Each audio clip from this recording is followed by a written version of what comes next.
Okay, let me get started. Graham, Washington, all right?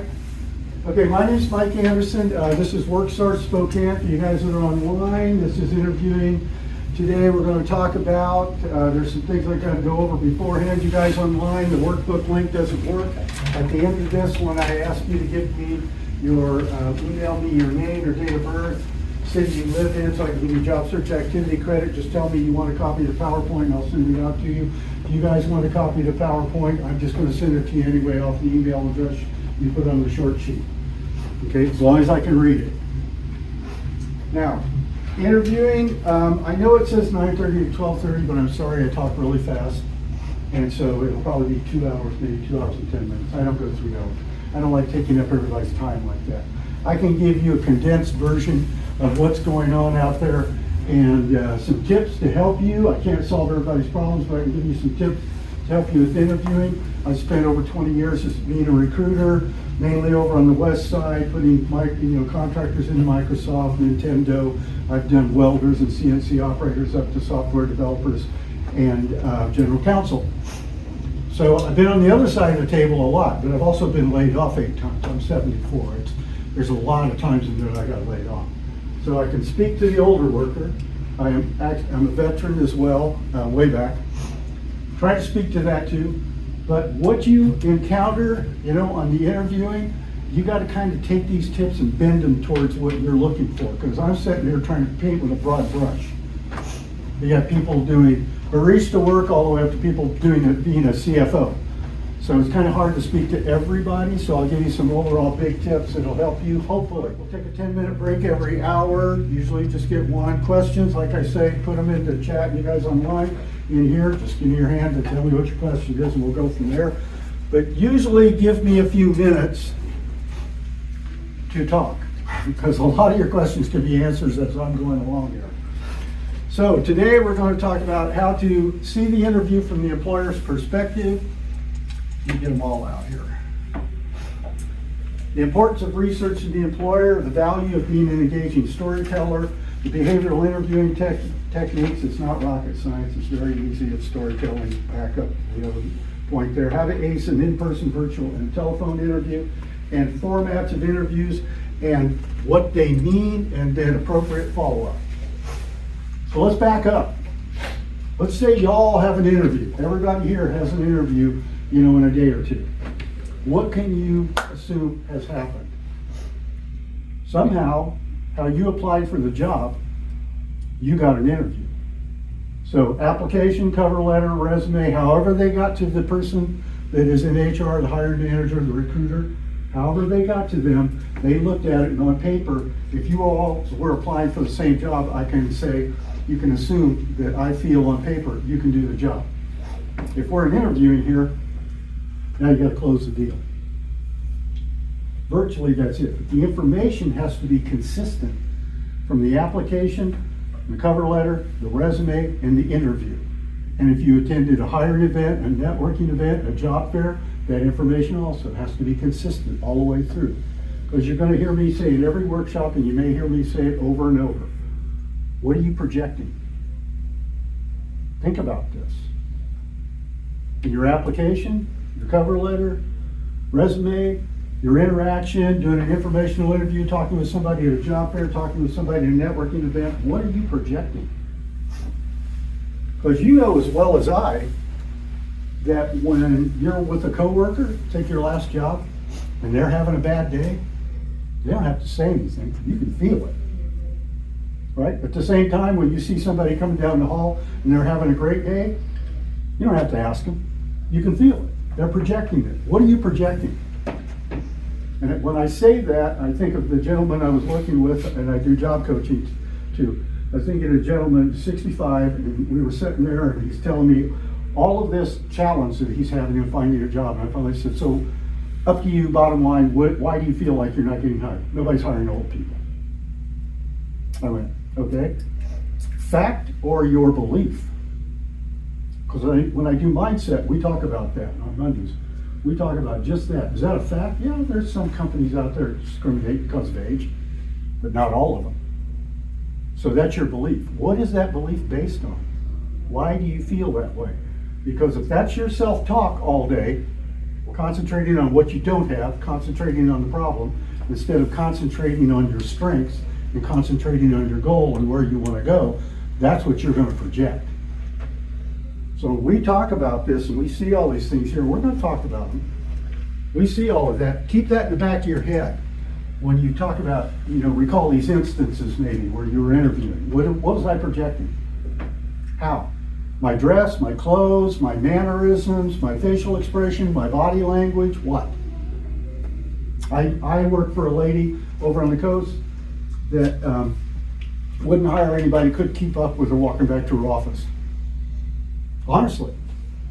That's the way she was. Is that good or bad? No. To me it was bad, but that's the way she was. You got to figure out who you're talking to all the time. You got to figure out what you're projecting. That's the important part of this. That's the visualized success. You ever see that America's Got Talent video of that young 13-year-old girl? What was her name? Jordan something or other?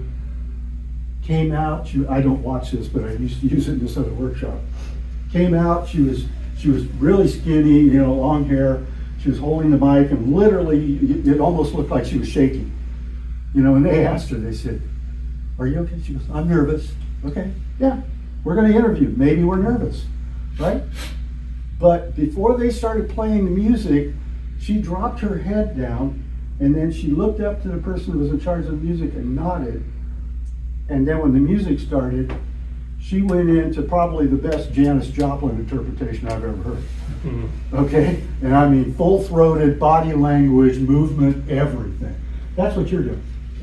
You tell me you're nervous going in as the recruiter, the hiring manager. You don't need to tell me when you say, "No, I'm nervous." I can see it. I can feel it. You don't get any points for that. "I'm going to hire you because you're nervous. I'm so sorry." No. You got to do your job. So what do? Just like she did. You got to take a moment. You got to get yourself centered, and then you go to work. Just like if you were at your job and they gave you something that maybe you hadn't done before. How do you go about doing it? Think about it, because that's what this is all about. You sit down, you're a little nervous, I see it, but when we get into it, you go to work. That's what you have to do for yourself. You got to keep that in the back of your mind. If you got laid off, company moved to Mexico, I got laid off. Company closed, I got laid off. Company sold, I got laid off. Company merged, I got laid off. Okay, I got laid off. Business decision. But what do you control in that? Your response to what happened. You got to look out for you, and that's what part of this is going through here. I'm going to tell you questions to ask always for you, taking care of you. They're taking care of them. They took care of their business. Now you got to take care of you. You go through this process now of looking for work. Each company that you apply with has put together this process. What's this process? Well, it's putting as many eyes on you, asking as many questions, getting different perspectives of you so they can minimize making a bad decision. That's all it is. I've been on that side many, many times. That's all we're doing, right? So what are you doing for you? Research, practice. I think I saw, how do you practice controlling how nervous you are and not projecting it? We'll get into that, Stephanie. Hold that thought, because if I don't get there by the time we take our first break, bring it up again, please, okay? Because we're going to get there. So keep that in mind. Visualizing success. That's the person that's standing there during the Winter Olympics up at the top of the downhill run, helmet on, goggles on, earbuds in, hands in poles, feet in bindings, eyes closed, and what are they doing? They're visualizing a run, a successful run. Tuck here, come out there, grab my edges, more here, all right? You're doing the same thing. You always got to keep that goal in your mind. What is it that I want? Because you got to be able to show your value and be able to show them how they benefit from hiring you. This is not a why do you want a job here? Well, I'm an accountant and you got an accounting job. How exciting. Man, I'm just overwhelmed, No. Know why. Always know why. Thing that always came up to me with people in the interview would say, "Mike, I don't have a passion for doing this. I just like it." I said, "That's great. You don't need a passion. Why do you like it?" "Well, I'm good at it." Why do you like it and why are you good at it? You got to be able to explain that. Make the connection then. We're going to get into that a lot.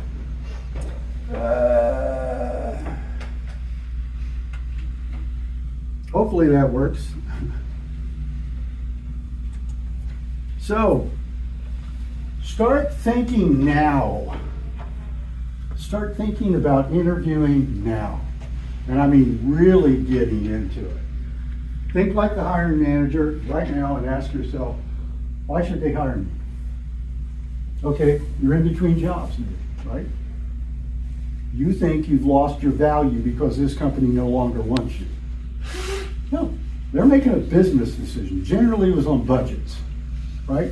You still have value. You have to remember what that value is.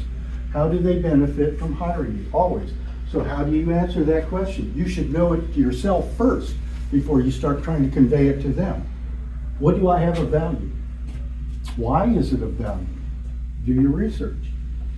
Do your answers make you the best candidate? Here we all are again, applying for the same job, and you look around and go, but I don't know what their experience is. Who cares? You say do your research. We'll get into that. Oh, okay. We'll get into that heavy. Okay. Hold that thought. We'll get into it. But yeah, it's like, best candidate is the one that matches up to that job description, that company culture, that product, that service being delivered. Doesn't take into consideration anybody else. We don't want to think about them. I remember growing up, my dad said, anytime you compare yourself to somebody else, you've lost. Okay, you've lost. Stop. Make the connection with the company, the job, the management style, the product, the service. What do you have of value to them? That's where we always go thinking. That makes you the best candidate. Now, will you add value to the organization? Do you believe you add value to yourself? Now you got to find how you add value to the organization. You got to be able to tell them how they benefit from hiring you. Are you enthusiastic and excited about the job? I don't know. I'm not. This is boring. Seriously, I love what I do. Do you love what you do? Do you like what you do? Know why. Again, because once you get that in your head, that's what you're projecting through this whole thing. Okay? I'll see it in your eyes. If I'm the hiring manager, I'll see it in your eyes. I'll see it on your face. If you're bored, I'll see it. If you feel that you're overqualified, you'll project it. Right? Think about that. Think about that when you go in. I was interviewing an HR manager once. Let me grab a chair. I was interviewing an HR manager for a Fortune 500 company. He came in and sat down like this. And I said, I'm done, in my head. But I got to go through it, and ask the questions because maybe there's a gem in there. Maybe there's something going on with him at the time. But remember, your body language, how you approach, how you listen, how you see, all of that. I'm well beyond this. This is beneath me. I shouldn't be having to do this. Well, I'm sorry, but you are. Okay, you got to come to terms with that. So, are you enthusiastic and excited? Tell me why. How you connect. Where does that enthusiasm come from? I have a rule when I was hiring people as a recruiter and hiring manager, 80-20. I expect all of the questions I ask you, 80% of your response is going to be about your professionalism, 20% is going to be about you. I got to know you, the person. I can train you to operate new, like equipment, software, applications. I can train all of that. Processes. I can't train you to be honest. Can't train you to be ethical. Can't train you to like your work. Can't train you to like coming into work here. I can threaten you. Okay, late one more time, you're gone, right? But your DNA, that's who you are. Those are things I can't do. Good communicator. I can give you tools, but you decide whether you're going to take them or not. Think of your kids, okay? We'll get into that again too. But think about that. These are the soft skills, the essential skills they talk about. Those go hand in hand with doing the job. Do you fit into that culture? We'll talk about research, because we got to find out, do I fit into that culture? Now, Ellen, who used to be on our team, she works for L&I. Hiring a new employee is a very important decision. Even at its lowest levels, it may have far-reaching impact on the business's bottom line. Therefore, you would think hiring is a logical, rational decision. It's actually an emotional one. I partially agree. Yes, we put logic and rationale into that process. All those questions that we ask you, all those people that are involved that ask you all the questions, There's that process. But at the end of the process, then comes, how did you make me feel? Do I have a good picture of you sitting here doing that job for us successfully here? That's your job. Create that picture, right? But that's what this is about. There's a balance there. How did you make me feel? Because if I go, well, I really like you, I'm going to make you an offer. And I run it out. I want you to do this, delivering this product, this service here, and this management style, and this culture, right? For these benefits and this salary. What's the first thing that goes to your head? How does this make me feel? Okay, we're all there. We do this every day. How does this make me feel? That's what this is about here, to me, a balance. You got to keep that in mind. Your information's got to be consistent and it's got to match up with what they're looking for. You want to sell anything in the marketplace, solve somebody's problems. You want to scale up and do it big time, solve a lot of people's problems, right? That's what you're doing. Find out what their problem is. Find out what the challenge is. Find out about the job. Be able then to tell them, I've done this before. Let me give you some examples. We'll get into that. What does Christy say?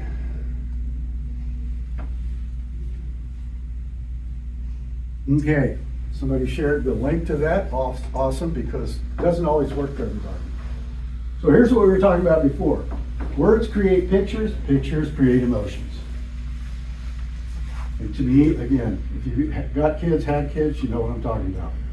You want them to do something, the words you use to get them to do something create cooperation, resistance. You know, you should have done that already, and blah, blah, blah. And it's like, yeah, the kids are backing up. No, no, no.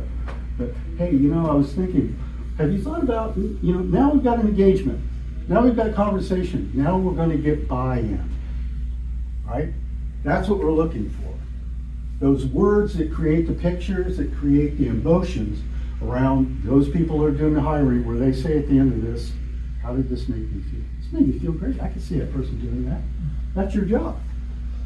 So when I ask you a question about your job and I say, okay, tell me about a scenario and blah, blah, blah, and you start off and you go, well, first we got to deal with the fact that we had a new manager. And then we got to deal with the fact that we had all of these vendors that couldn't get the parts to us in order for us to get the product delivered on the timeline we had set.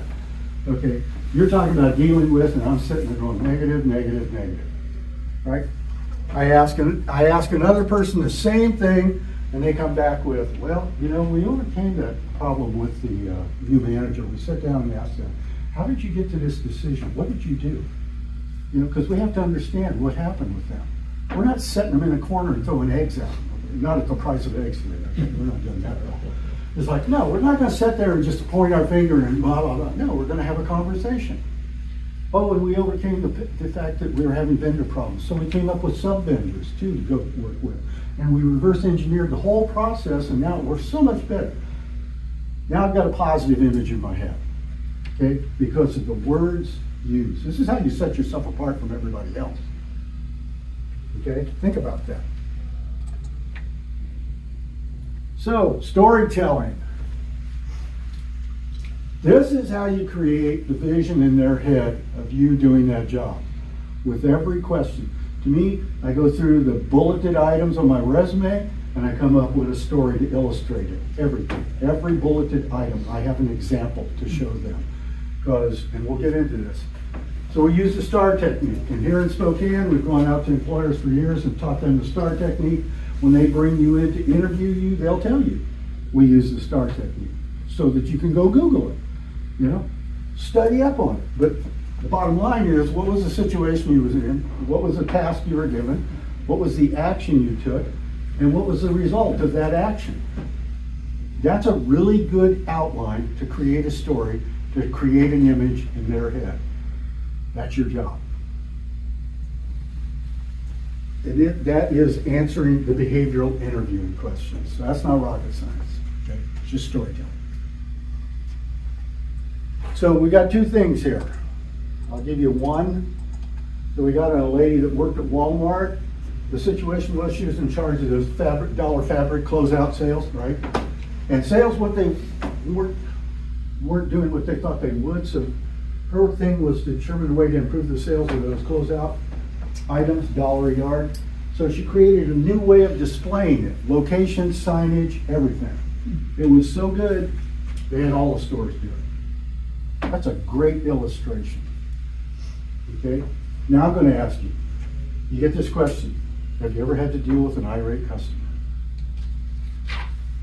To me, that comes from an inexperienced recruiter, hiring manager, somebody on the team, because it's a yes or no answer. It doesn't do any good. It doesn't serve you at all. You go, yes. You go, yeah, okay. Or you go, I work at the employment office. And people go, oh yeah, okay. It still doesn't tell you how I deal with it. Okay? It doesn't. You haven't done yourself any favor at all. Now you might say to the inexperienced, the one that's looking for the yes or no, yes, let me give you an example. Boom, there we go. Now we're setting the table. Mike, me, Everett Job Service Center. I'm working the front desk out here back when we did unemployment and employment. Same time. This is a long time. We were dealing with loggers at the time. Gentleman comes in, he's next in line, he's like a refrigerator with a head on top, like a two-door refrigerator, and I mean big, casts a shadow, walks up, reaches over, grabs me by the collar and drugged me across the table and said, I didn't get my check and I want it now. Story time. This is it. I said, if you will put me down, I'd be glad to help you. Can you do that? And he's like, well, yeah. I said, and if we could go into that room over there and close the door so we don't bother anybody, I need to hear what's going on so we can take care of this. Are you okay with that? Yeah. Let me get my supervisor, get somebody to come up here, took my place, we went into the room, we closed the door. He told me the story. We could call direct at that time. I called Olympia, put him on speakerphone, he explained the story again. They put us on hold 3 to 4 minutes, came back and said, we found the problem, it's on our end, we're gonna cut a check on Thursday. You should get it in 3 to 5 days. If not, come back and see Mike. I'm on vacation. Story, illustration, tells you how I handled it. I gave him permission. I asked him all the way through. All right? So, and I told him he was going to be heard. And I told him we were going to work at resolving this, which we did. Better image. Now, go home and grab the refrigerator door and go, oh, that's big. Okay. You painted a picture. That's your job. Is create that vision in their head of you doing that. Every bulleted item on your resume. What's Stephanie say?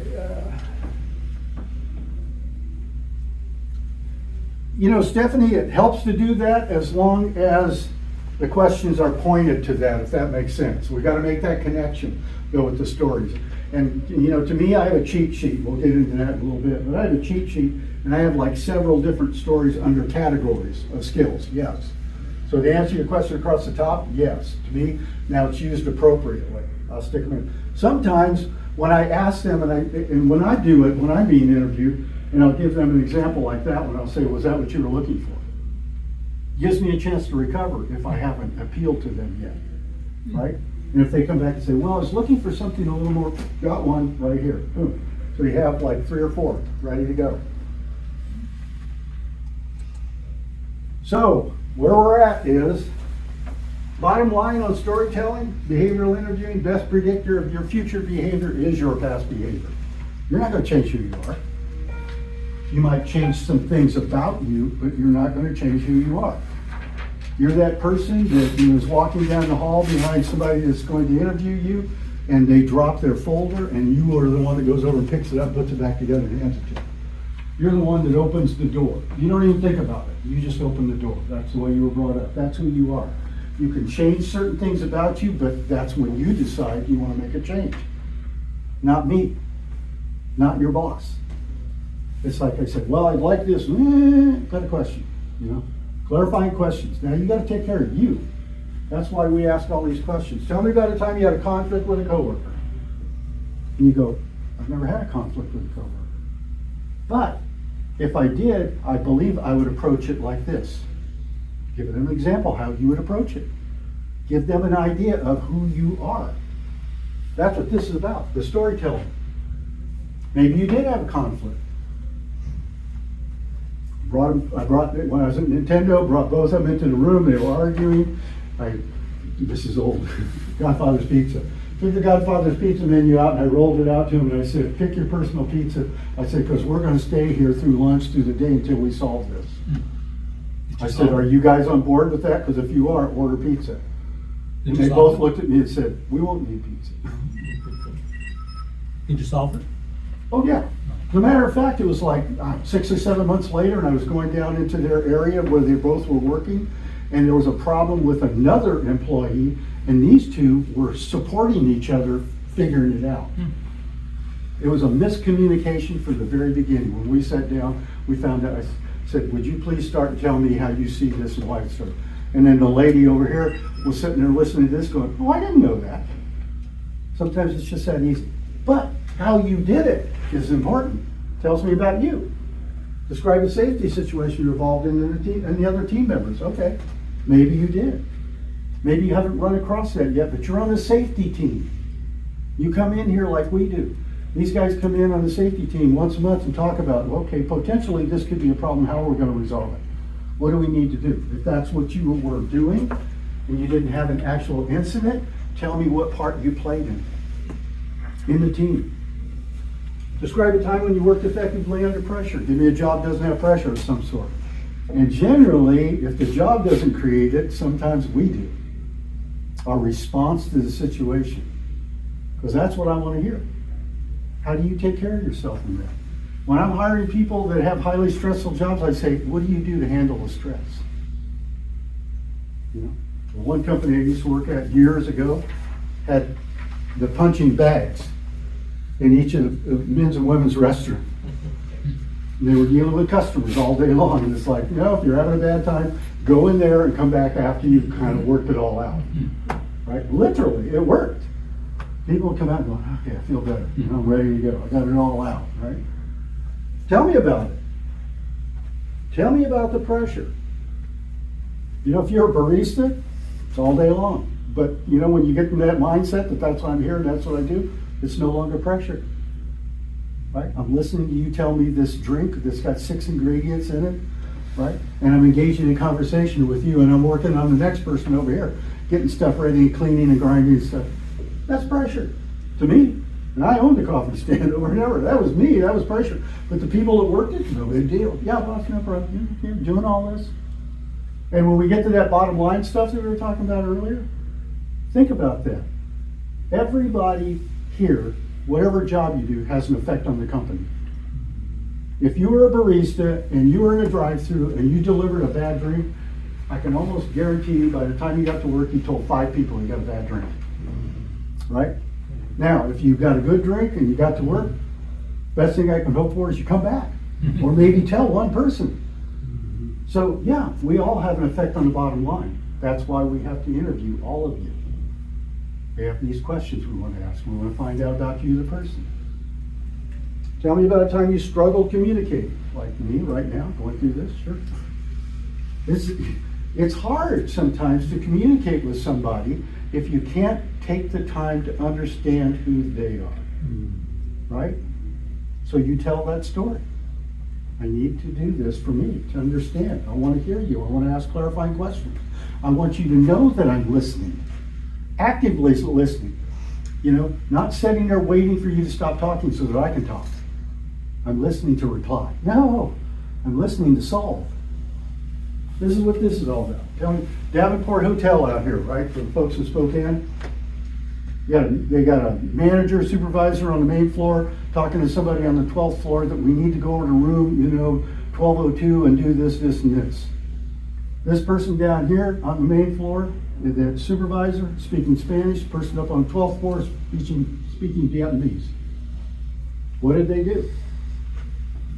The manager went out and found that there's radios that you use that I can talk here in Spanish, and it translates it Vietnamese up on the 12th floor. And then when this person responds, it comes back to Spanish here. Illustration, problem solved. Right? What did you do? What was your contributions that you've made? Yeah, Ryan, I like it when you say, is it okay to refer to notes? I ask on both sides. When I'm interviewing you, I ask, are you okay with me taking notes? I use this in my own manner. When I'm being interviewed, I ask, do you mind if I take notes? That's the way I do my job. You guys are sitting here, writing things down. It's the way you take, it's accepted, it's fine, but ask, do you mind if I take notes? Because if you're like me, yeah, I got a note page over here on this side, The other side, I got my cheat sheet. Has little points, words in there that remind me of stories, like the one about the irate customer says refridge. And I know the story I want to tell. Then if they say, well, yeah, could you give me one? It's like, oh yeah, I got other keywords that trigger the stories. This is how I help myself. But then I'm 74, I'm not 28 anymore. But you do what you need to do for you, but ask if you take notes. Sometimes during the conversation, questions come up and they're not appropriate. You go, oh yeah, not appropriate to ask right now in this flow, but towards the end when they say, do you have questions? And you come back to your notes and go, yeah, I had a question about this.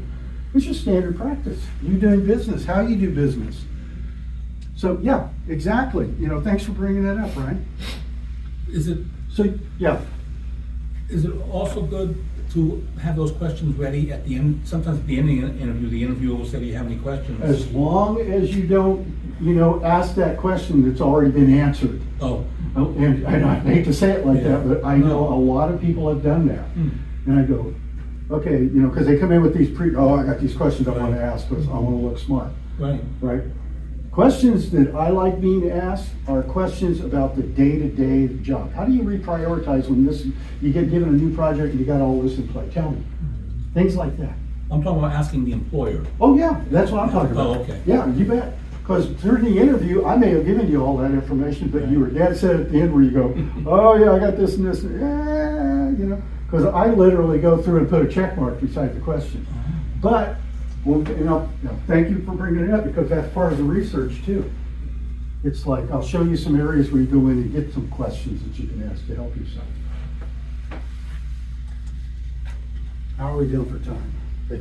Somebody stole our clock. One over on the wall there. Oh, he's got a new one. Thank you, Sam. Boy, I like that. Where'd you get that?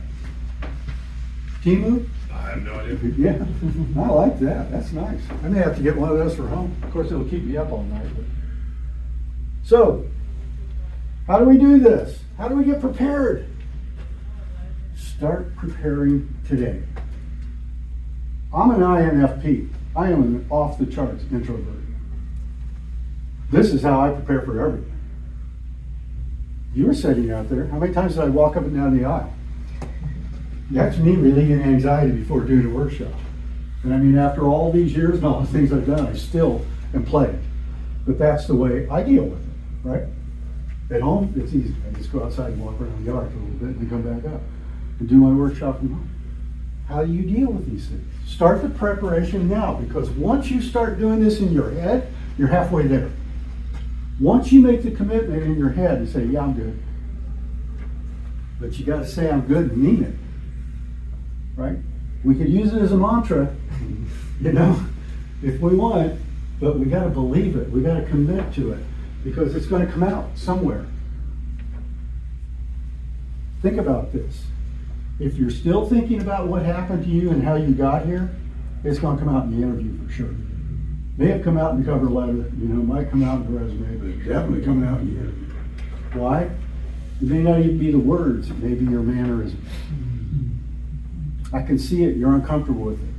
So here's my other things, being the hiring manager, recruiter. It's like, don't be boring, don't be redundant, and don't go out in the weeds. What does that mean? Don't go out in the weeds over explaining things. Be concise. Start preparing now. Well, I had this manager and then they came in and they changed this and then they went, no, I got laid off. Done. Now, what am I looking for? All of these questions you get asked in here, we got two things, hiring managers or recruiters. Understand who you are, right? Self-awareness and focus forward. And when you're doing the focus forward, why us? Why are you applying with us? Well, you got an accounting job. I'm an accountant. No. Time builds confidence. You start going through this stuff now, practicing it every day, you'll get better at it. Do you want to get better at it? Sure. Because even if you never have to look for another job again, you've built that confidence level up. Right? Think about that. It can apply to everything now that you encounter. That confidence level. So when we talk about stories, qualifications for the job description says, hey, I'm looking for somebody with experience doing payroll. Well, this person said, hey, that was their talking point on their cheat sheet. I give stories around bookkeeper at Kaiser payroll for 500. I get into interviewing you, were you on a team? Did you do it yourself? Non-exempt, exempt, commission, bonuses? How many states? What kind of system are you guys using? Blah, blah, blah. What kind of training? You can talk about it. You should be comfortable now because you did this. When people say, well, I'm trying to give the right answer. The right answer is the truth to the question. And if you've done it, you come across with it. You've presented it in a manner that I go, I'm not sure I understand that. What was the name of that show with Tim Roth? Lie to me. Like, well, go watch one of those you can capture. Because that's what he was all about. You can tell when people are embellishing. You can tell when people are not comfortable, about what they're saying. So if you've been consistent all the way through, now we got to a question about this, and now you're kind of uncomfortable, and your words are kind of getting jumbled, and I'm not buying it. Right? Because you're projecting it now. I'm uncomfortable. What's that about? So I may spend time there trying to find what that's about. Maybe just about nothing wrong at all. Might just be you and your feeling about what happened. That's what I'm saying. We've got to come to terms with what happened. Can't be anchored back here in the past from what happened. Come to terms with it. What am I bringing forward? Where am I going? That's the way you help yourself in an interview. I need somebody with the ability to lead and supervise a team. Well, as a team lead in the Army at Operation Purple Kangaroo, great. We can talk about this. How many people were there? Were you in charge of giving them their instructions? Were you in charge of leading the team into the field? Was the mission accomplished? Did you do the debrief? Did you do the evaluation? What? You should have stories underneath that all over the place. Capable of learning new systems and software. Well, here we are. WorkSource. Here I am here. COVID hit. What did we do? We shut down all the offices. We got sent home with all of our equipment. You got 2 weeks to come up with taking your in-person and putting them to virtual. After COVID, what happened? Hybrid. We had to learn Zoom, then we had to learn WebEx, we learned Canva, we learned Trello, we learned Trumba, we learned all these different apps, and they keep throwing new ones at us all the time. And it's not easy for me. This is for the tech guy back there, but it's not easy for me. Okay? But I did it. And I'm here, and I'm a slow learner. It takes me a while to get them, but I do. But that's you adapting. Okay? Yeah. Is it okay to say, like, when you say you were learning something and you're slower, like, I know how I learn. I figured out how I learn, so I can learn faster. And is it okay to say if there isn't something I don't know, I know how I learn, Yes. so I can learn whatever you throw at me? And be prepared then to come up with stories on that, because if I'm the hiring manager, I'm going to say, okay, give me an example of how you learn. Okay. I mean, really, be prepared, because it's fine. We all learn in different styles. He creates workshops back there. He creates online things, keeping that in mind that everybody learns differently. Okay, it has to be designed differently. If I'm on the team that you're on, if I'm the hiring manager, and now I brought you in to meet the team here, that's what we're going to focus on. How do you learn? My boss, I went to Tony and I said, you can show me, but I got to do it 2 and 3 and 4 times and make mistakes. Are you okay with that? Because I need to get the muscle memory going. That's how I work. And I'm dyslexic, so I have to read things 2 and 3 times. It's slow, but it's deliberate. And then once it's in there, it's in there.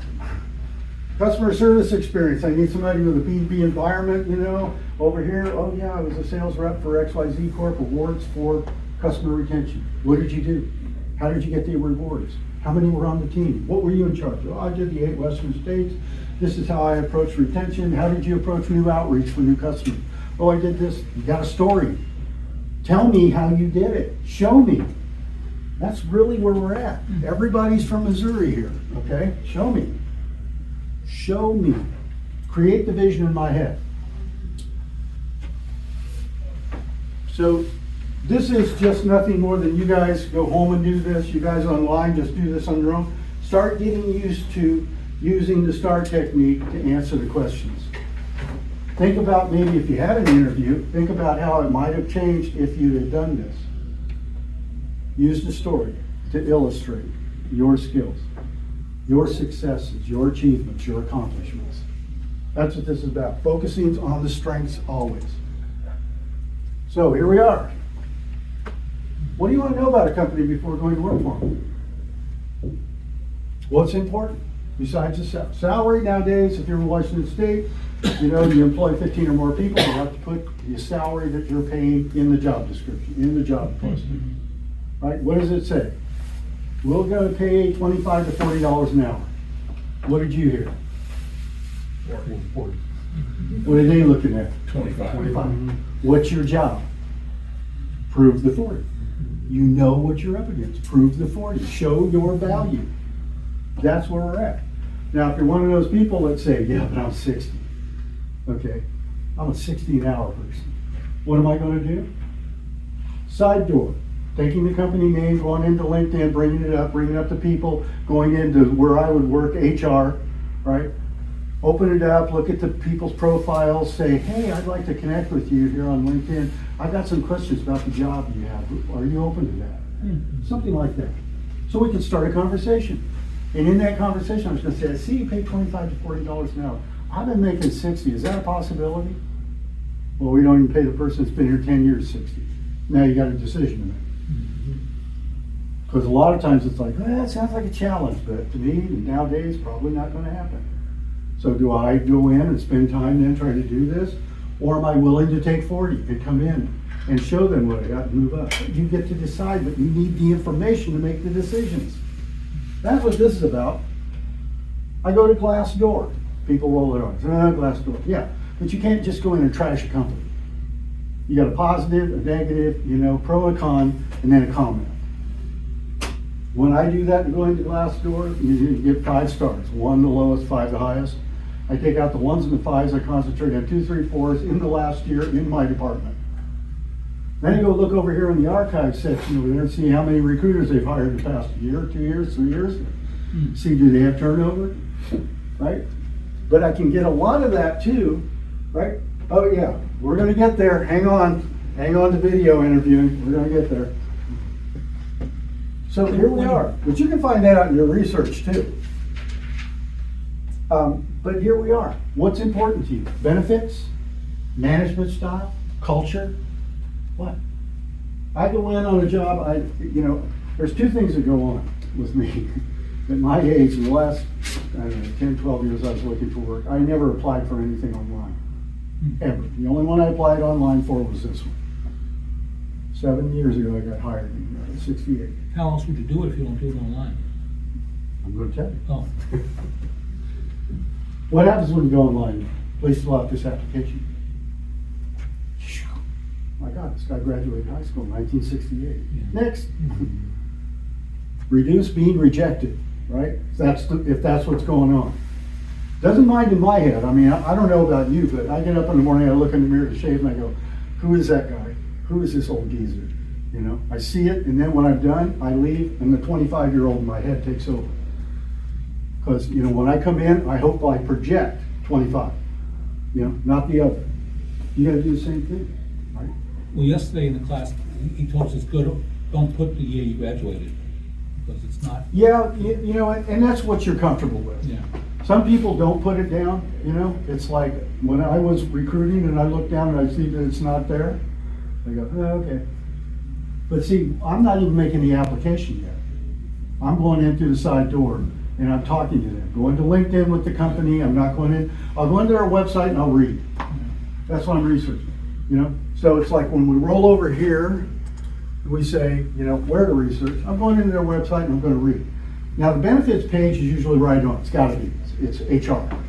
And bang, here's the benefits, here's the pay. Okay, we got that. The rest of it's going to have a little bit of propaganda in there. Right? Think about that. So I go into Google and I put in name of the company and complaints. And I see if there's any complaints. I found when I was applying for a tech company in Bellevue, went in, I found a whole website of ex-employees did nothing but trash that company. So when they offered me the job, I took it. I love a challenge. So, but that's what I'm saying, here we are. Where to research? Glassdoor, you go in and look, you read, you see what's going on, you see what people are saying. It'll even give you some wages in there, in their general. They're in bands. Now, you can go into Career Bliss is another one. Now, if you were changing industries, let's say you were going, I want to go from healthcare to biomed. I'm going into ChatGPT or some AI, and I'm going to say, give me websites that review biomed companies. And then I'm going to see all these biomed companies. Then I'm going to start doing that research. Google, name of the company and complaints, name of the company and articles. When I was interviewing at Nintendo, I did the same thing. I actually picked up their annual report on where they were headed for the next year. But then I was, I mean, that in itself was just hilarious. Did you bring that up during the interview? Oh, yeah. No. Oh, yeah. And I remember her interviewing me, and she goes, are you a gamer? And I went, no. She said, have you ever played games? And I went, well, when I was out at Eastern, they invented Pong. And when she got done laughing, and I said, yeah, it's like, it really got exciting when they sped it up. And she's going, and bottom line was, can you relate to younger people? Because we need that to bring people in. I was in my mid-40s when I got that job.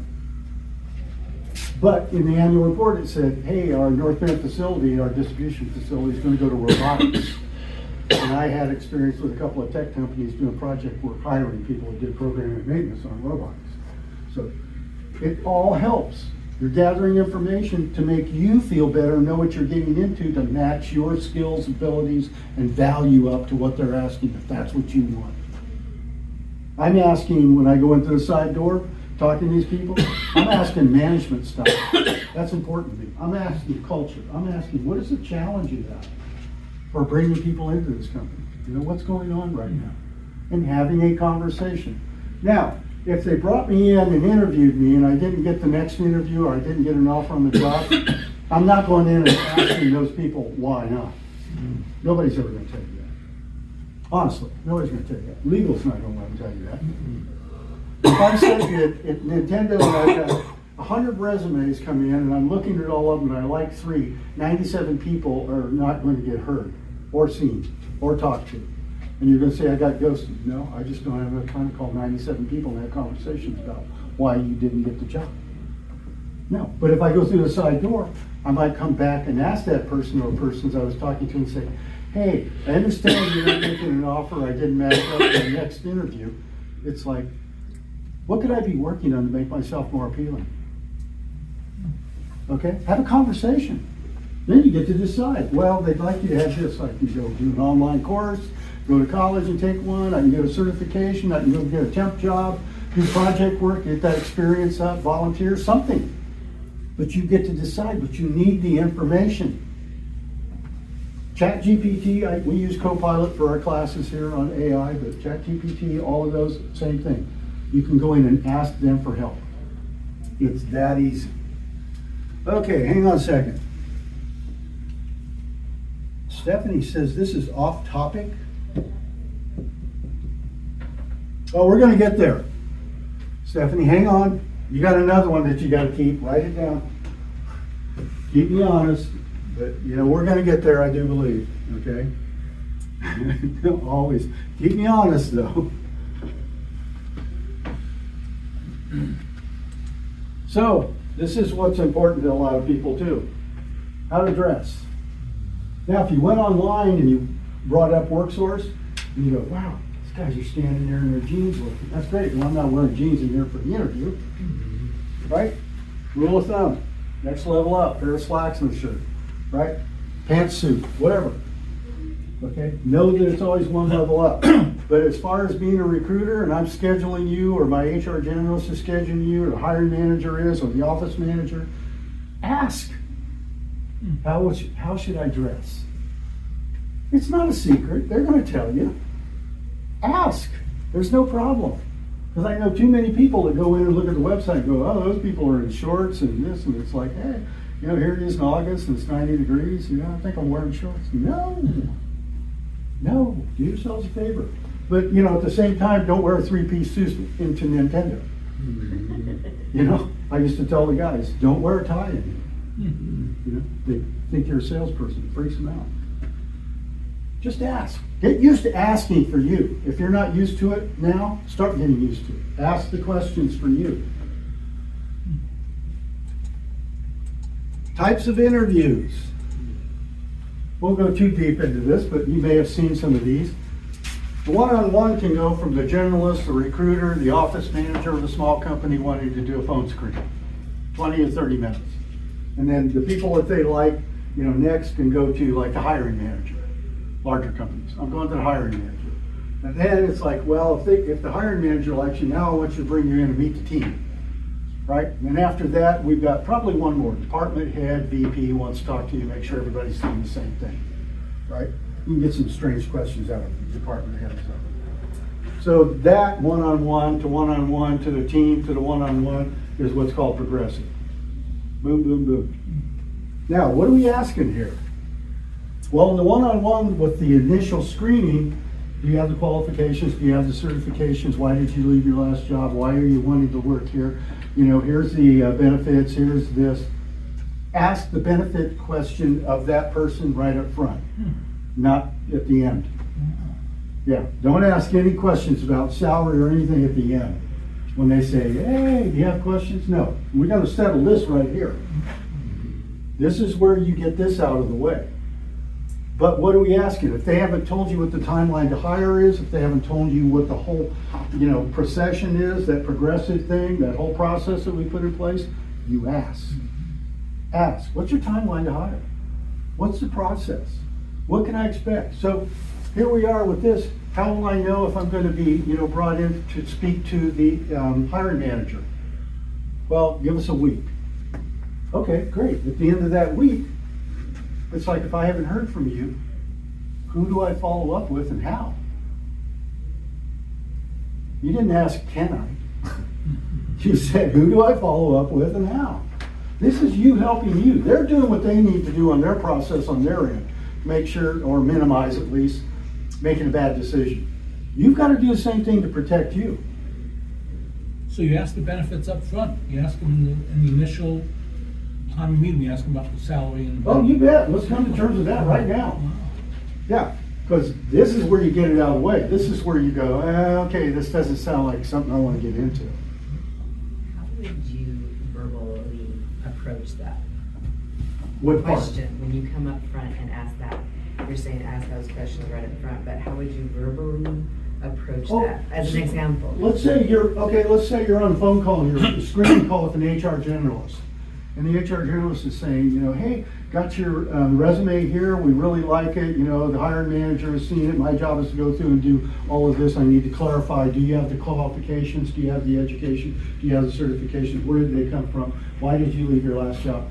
Okay, all of that stuff, right here. Once that's done, then ask? Yeah, oh yeah, but Okay, let wait. them talk first. Okay, that's what I'm Yeah, asking. let them ask and let them talk, because then at the end, if they haven't brought it up, that's when you ask. What's your timeline, to hire? Why are you asking that? Well, because I'm great, I'm gonna have 2 or 3 offers here, and I need to know, are you 2 weeks, are you 3 weeks, are you a month out? You gotta have that mindset. Come to my mindset class on Mondays, I'm telling you, you gotta have that mindset.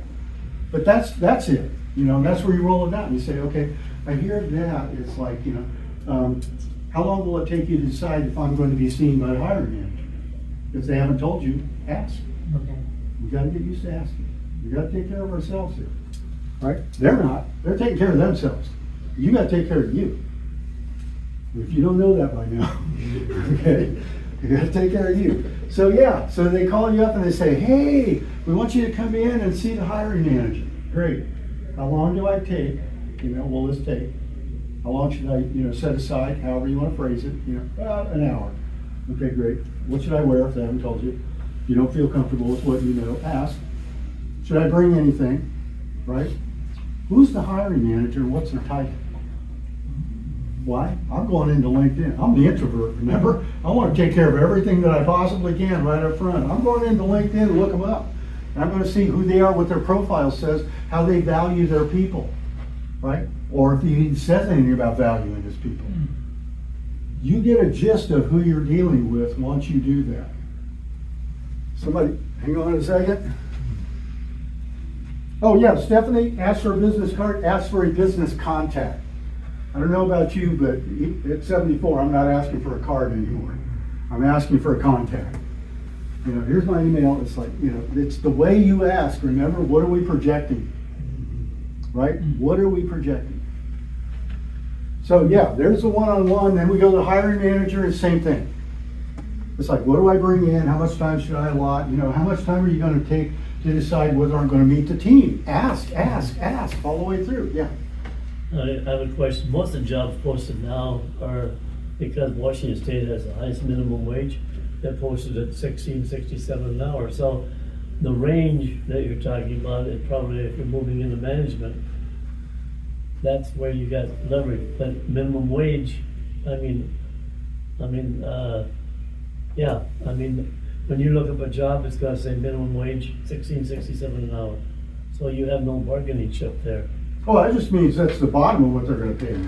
Yeah. I'm asking if I get the interview up here with the HR generalist, what do you normally pay for that group? I'm going into Glassdoor Okay, and alright. throwing that position into that company. Okay. In that position, it'll give you a range of what they're doing. At that I'm I'm company. talking to people that maybe have worked there too, Oh, I see. you know, or do work there. Okay. Because that opens the door. What are we talking? Right now, 67 to 80% of the jobs that are found today are found through networking. You ask those questions in the networking. Mhm. We good? Okay, same thing. Now, you did the screening call, that stuff. Hiring manager, what's the hiring manager interested in? How do you learn, she says. How do you learn?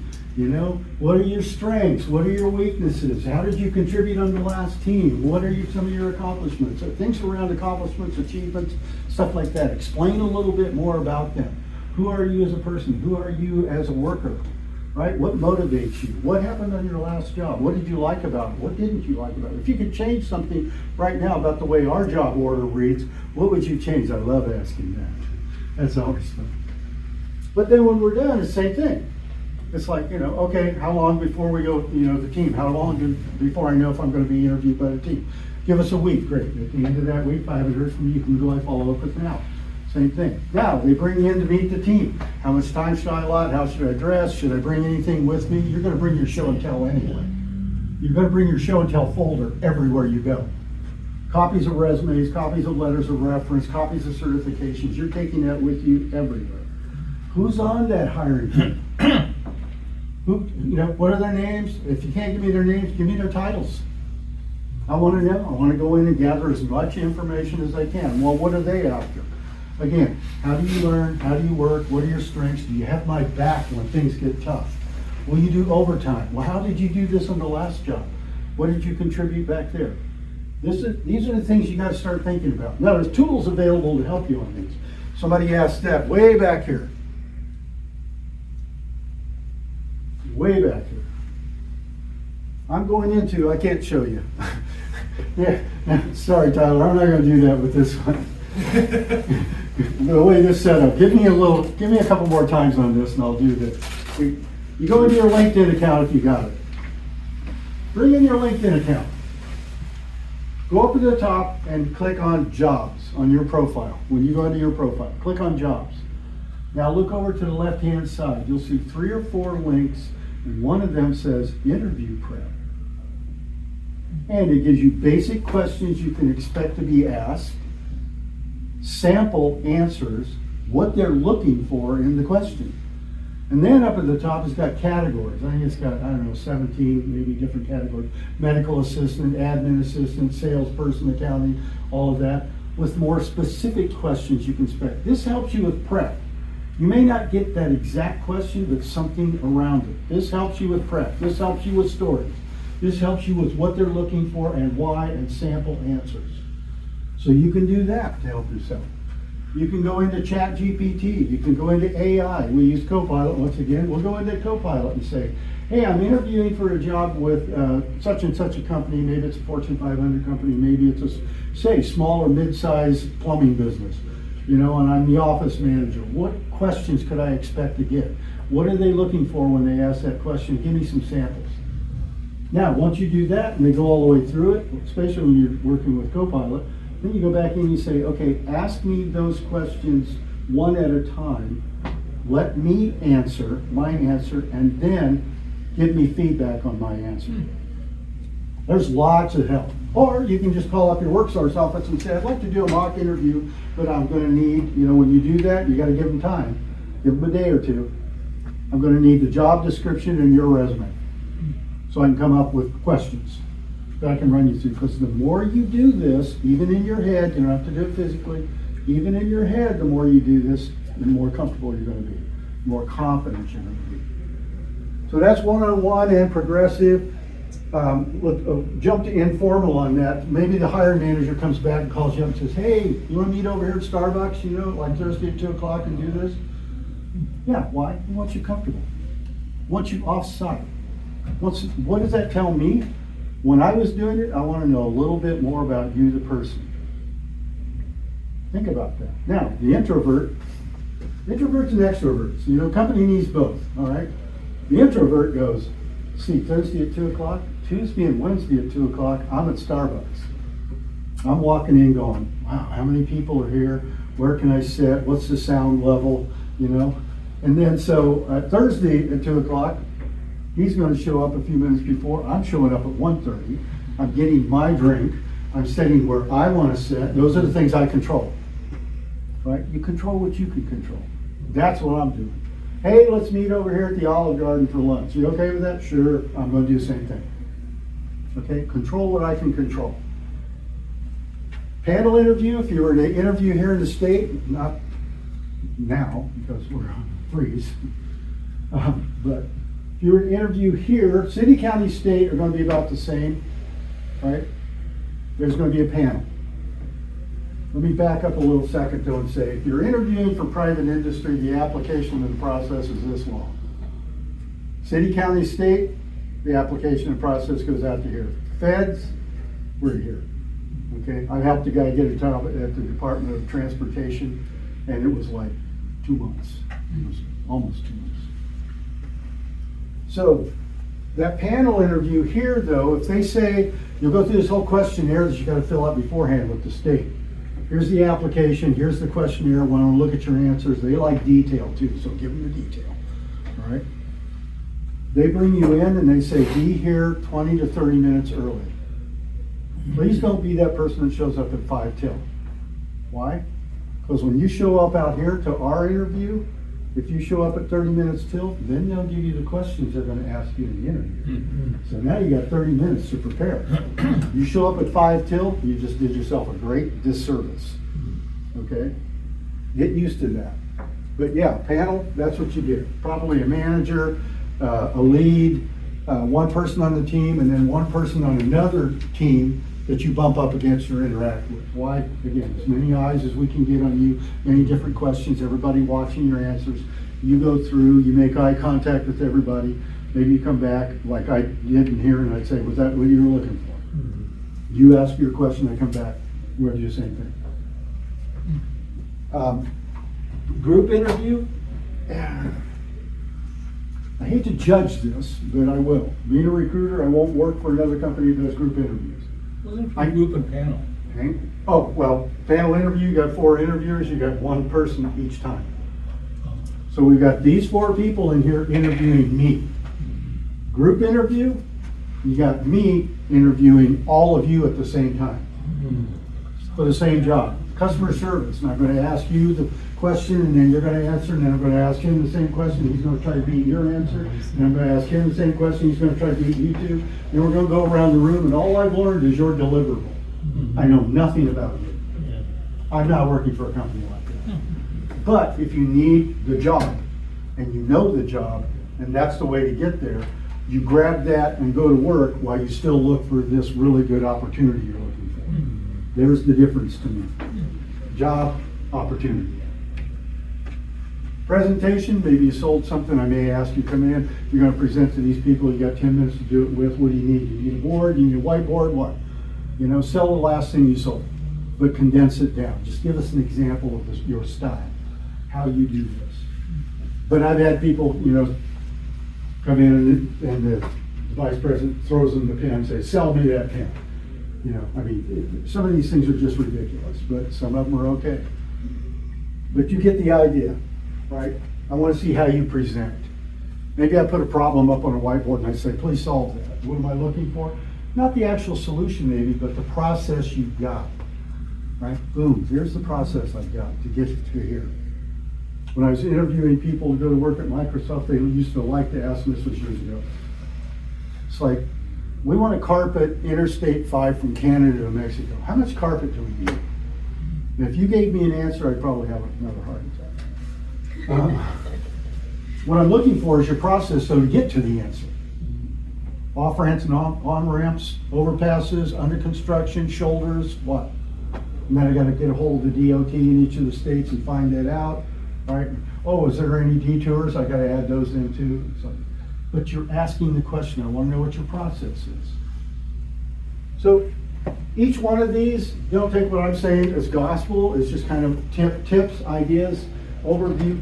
Go and Google it. Google, your job, what it is you do, and then where you're at on here each time you get an interview. You'll get tips. You'll get help all over the place. You get to decide though what works for you. That's the main thing. You're doing a little research and then you're making a decision. Okay, we're going to take a 10-minute break. You guys online, come back at 10 minutes till.